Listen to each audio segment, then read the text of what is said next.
दुनिया बदलने वाले लोग पहले अपनी सोच बदलते हैं और सोच बदलती है किताबों से। अगर आप सोच बदलना चाहते हैं तो किताबों को सुनना शुरू कीजिए, क्योंकि यहीं से शुरू होती है असली ग्रोथ की कहानी। अगर वक्त कम है तो कोई बात नहीं, वीडियो को अपनी वॉच लिस्ट में जोड़ लीजिए। चाहे आप ट्रेन में हों, बस या कार में सफर कर रहे हों, या फिर सुबह की वॉक पर, बस सुनते रहिए और बढ़ते रहिए। हर दिन एक नया सबक, हर किताब एक नया नजरिया। यही है हाउस ऑफ रीडर्स 1.0 की पहचान। ज्ञान ही वो रोशनी है जो अंधेरे रास्तों को चमका देती है, और हम लेकर आए हैं वही रोशनी। जहां हर शब्द देता है नई सोच, हर किताब खोलती है नए अवसर, और सीख बनती है आपकी सबसे बड़ी ताकत। अगर आप भी ज्ञान की इस यात्रा में हमारे साथी बनना चाहते हैं तो वीडियो को अंत तक देखें और चैनल को सब्सक्राइब करके जुड़ जाइए हमारे रीडर्स के परिवार से। तो चलिए शुरू करते हैं आज की ज्ञान यात्रा। क्या वजह है कि क्लास के टॉप पर बच्चे अक्सर लाइफ में पीछे रह जाते हैं, जबकि कुछ एवरेज स्टूडेंट्स बेड एम्पायर्स खड़े कर देते हैं? इसका जवाब उनके आईक्यू दिमाग में नहीं, बल्कि उनके ईक्यू इमोशनल इंटेलिजेंस में छुपा है। असल में आपका दिमाग दो हिस्सों में बटा हुआ है, एक जो सोचता है और दूसरा जो महसूस करता है। कभी कभी हमारा जज्बाती दिमाग इतना हावी हो जाता है कि वो हमारी अकल पर पर्दा डाल देता है, जिसे साइंस में अमिगडला हाईजैक कहते हैं। अगर इन दोनों का तालमेल बिगड़ जाए तो जीनियस होना भी आपको नाकामयाबी से नहीं बचा सकता। इमेजिन कीजिए, ऑफिस में बॉस ने दंत या पार्टनर से झगड़ा हुआ और आपने गुस्से में वो कह दिया जो आपको नहीं कहना चाहिए था। क्या आप अपना पूरा दिन खराब कर लेते हैं? अगर हाँ, तो आपको इमोशनल इंटेलिजेंस की सख्त जरूरत है। आज हम इसी सीक्रेट स्किल को समझेंगे डैनियल गोलमैन की वर्ल्ड फेमस बुक से। ऑडियो में हमने देखा कि कैसे गुस्सा हमारी अकल पर पर्दा डाल देता है। इस पर्दे को हटाने का पहला और सबसे जरूरी स्टेप है सेल्फ अवेयरनेस। डैनियल गोलमैन कहते हैं कि ज्यादातर लोग अपने इमोशंस के गुलाम होते हैं, क्योंकि उन्हें पता ही नहीं होता कि वो क्या फील कर रहे हैं। सेल्फ अवेयरनेस का मतलब है अपने अंदर चल रही हलचल को एक ऑब्जर्वर, देखने वाले की तरह देखना। एक सिंपल टेक्निक जो ये बुक सिखाती है वो है लेबलिंग। जब आपको गुस्सा आए तो बस अपने आप से कहें, इस वक्त मैं गुस्सा महसूस कर रहा हूं। सुनने में ये बहुत आम लगता है, लेकिन साइंस कहती है कि जैसे ही आप अपने इमोशन को एक नाम लेबल देते हैं, आपका थिंकिंग ब्रेन अकल वापस एक्टिव हो जाता है और अमिगडला गुस्सा ठंडा पड़ने लगता है। एक हाई ईक्यू वाला इंसान रिएक्शन देने से पहले रुकता है और सोचता है, क्या ये गुस्सा जायज है? जब आप अपने इमोशंस को पहचान लेते हैं तो वो आप पर कब्जा नहीं कर सकते। हमने बचपन से आज तक यही सुना है कि हमारा एक तेज होना चाहिए। अगर हमें लाइफ में आगे बढ़ना है तो हमारा एक लेवल हमें बढ़ना होगा।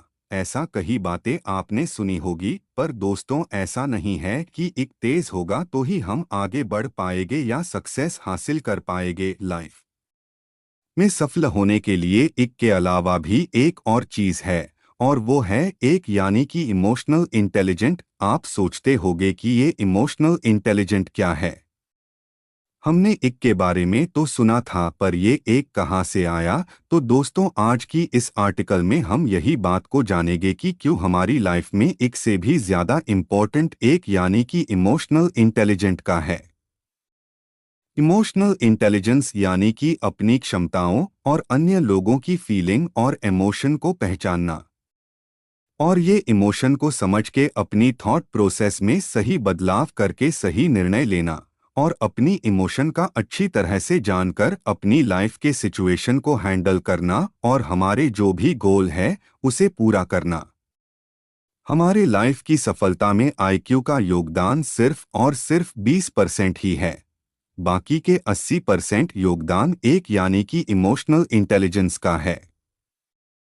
खुद को मोटिवेट करना, persistence, impulse control, mood regulation, empathy वो सब ये एक की बदौलत ही है। एक दूसरे का विरोध नहीं करते हैं, पर वो दोनों एक साथ ही कार्य करते हैं। कोई इंसान एक से ब्रिलियंट हो सकता है, पर अगर वो इमोशनल इंटेलिजेंस से अयोग्य है तो वो उनके लाइफ की प्रॉब्लम्स का कारण बन सकती है। हम आज तक मानते आए हैं कि जिसका एग्जाम में अच्छे मार्क्स आए, कॉलेज स्कूल में टॉपर हो, पढ़ा हुआ सब कुछ याद रख सके, जिसे सब चीज के बारे में पता होता है, वो हाईएस्ट इक वाले लोग हैं। पर दोस्तों, सिर्फ और सिर्फ हाईएस्ट इक होने से हमारी लाइफ में हैप्पीनेस और लाइफ सैटिस्फैक्शन होगा, इसकी कोई गारंटी नहीं है। आपने देखा होगा इस दुनिया के इतिहास में कई top scientist, business, multi millionaire, popular actor, doctors लोग थे जिसका हाईएस्ट इक था, पर वो लोग में इमोशनल इंटेलिजेंस यानी कि एक कम होने की वजह से वो लोग ने लाइफ में सुसाइड कर लिया था। आप वो सब के नाम और इंफॉर्मेशन गूगल करके देख सकते हो। दोस्तों, वो लोग का हाईएस्ट इक था तो फिर क्यों वो लोग ने सुसाइड करके अपनी लाइफ ही खत्म कर दी? क्योंकि दोस्तों, वो लोग इनके खुद के इमोशन और सिचुएशन को लो एक की वजह से वो लोग उसको समझ ना सके और उन्होंने ये कदम उठाया था। इसलिए हमारी लाइफ में हाईएस्ट इक के साथ साथ हाईएस्ट एक का यानी कि इमोशनल इंटेलिजेंस का होना भी अनिवार्य है। अगर ये दोनों हो गए तो हम लाइफ में सक्सेस, हैप्पीनेस, रिलेशनशिप और सोशल लाइफ को अच्छे से हैंडल करने के लिए काबिल बन जाएंगे। तो चलिए अब जानते हैं कि इमोशन किस तरह के होते हैं और हमें उसे के बारे में क्यों जानना चाहिए। रॉबर्ट प्लutchik's थ्योरी के मुताबिक 8 बेसिक इमोशन है: एक्साइटेड, सैडनेस, एंगर, सिक, सरप्राइज्ड, हैप्पी, अनहैप्पी, बोर्ड। अगर ये 8 इमोशन को हम अच्छी तरह से समझ ले तो हमारी इससे सेल्फ अवेयरनेस बढ़ती है। सेल्फ अवेयरनेस के बारे में हम आगे डिटेल में समझने वाले हैं। ये 8 इमोशन जो हम फील करते हैं, इसका सीधा असर हमारे बिहेवियर पर पड़ता है।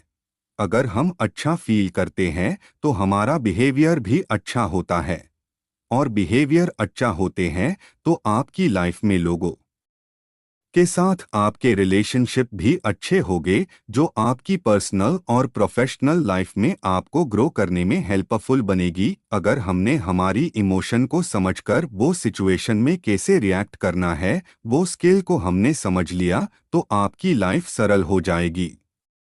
डेनियल गोलमैन ने 4 बिग आइडिया इस बुक में बताई है, जिसको जान के हम हमारी इमोशनल इंटेलिजेंट को हाईएस्ट लेवल पर पहुंचा सकते हैं। अगर आप अपने एक को बढ़ना चाहते हो तो ये वीडियो को अंत तक देखते रहे। अगर हमें इमोशनल इंटेलिजेंस को बढ़ना है तो सबसे पहला एक काम हमें करना है, और वो ये कि हमें सेल्फ अवेयरनेस बढ़ना होगा। हाईएस्ट एक वाले लोग अपने खुद के इमोशंस, स्ट्रेंथ्स, वीकनेसेस के बारे में उन्हें अच्छी तरह पता होता है। वो लोग जानते हैं कि उनकी फीलिंग उनके ऊपर और दूसरों के काम के ऊपर पर कौन सी इम्पैक्ट कर रही है। वो लोग अपने और दूसरों के प्रति ऑनेस्ट होते हैं। वो लोग खुद के गोल और वैल्यूज को अच्छी तरह से समझते हैं। वो लोग अपने आप पर कॉन्फिडेंस तो होते ही है, पर वो लोग को खुद की लिमिशन के बारे में भी पता होता है। यानी कि वो लोग अच्छी तरह से जानते हैं कि वो लोग कुछ काम कर सकते हैं, और कुछ काम करना उनके इमोशंस को कंट्रोल करना कोई जादूगरी नहीं, बल्कि एक स्किल है जिसे सीखा जा सकता है। आज से ही अपने इमोशनल आउटबर्स्ट्स पर नजर रखना शुरू करें और देखें कैसे आपकी लाइफ बदलती है। आईक्यू आपको नौकरी दिला सकता है, लेकिन ईक्यू आपको उस नौकरी में प्रमोट करवाएगा और रिश्तों में खुशी देगा। याद रखिए, आप एक थिंकिंग मशीन नहीं है जो महसूस करती है, बल्कि आप एक फीलिंग मशीन है जो सोचती है। अपने जज्बातों का गुलाम बनने की बजाय उनका ड्राइवर बनिए, क्योंकि जो इंसान खुद को मैनेज कर सकता है वो दुनिया में कुछ भी मैनेज कर सकता है। तो दोस्तों, डैनियल गोलमैन की इस बुक से हमने सीखा कि हमारा IQ, इमोशनल इंटेलिजेंस, हमारे IQ से कहीं ज्यादा जरूरी है। याद रखिए, आप एक थिंकिंग मशीन नहीं है जो महसूस करती है, बल्कि आप एक फीलिंग मशीन है जो सोचती है। अपने जज्बातों इमोशंस का गुलाम बनने की बजाय उनका ड्राइवर बनिए, क्योंकि जो इंसान खुद को मैनेज कर सकता है वो दुनिया में कुछ भी मैनेज कर सकता है। अगर आपको आज की वीडियो से कुछ नया सीखने को मिला तो नीश कमेंट में लिखे, I will master my emotions. इस वीडियो को अपने उन दोस्तों के साथ शेयर करें जो बहुत जल्दी गुस्सा हो जाते हैं या स्ट्रेस लेते हैं। और ऐसी high life changing book summaries के लिए हमारे चैनल को सब्सक्राइब करना ना भूलें। मिलते हैं अगली वीडियो में, तब तक के लिए अपने दिमाग और दिल दोनों का ख्याल रखिए। अगली बार जब आपको गुस्सा आए तो सिर्फ 10 सेकंड्स के लिए गहरी सांस लें। ये छोटा सा पॉज आपका अमेगडला हाईजैक रोक देगा और आपकी अकल पर पड़ा पर्दा उठ जाएगा। शुक्रिया।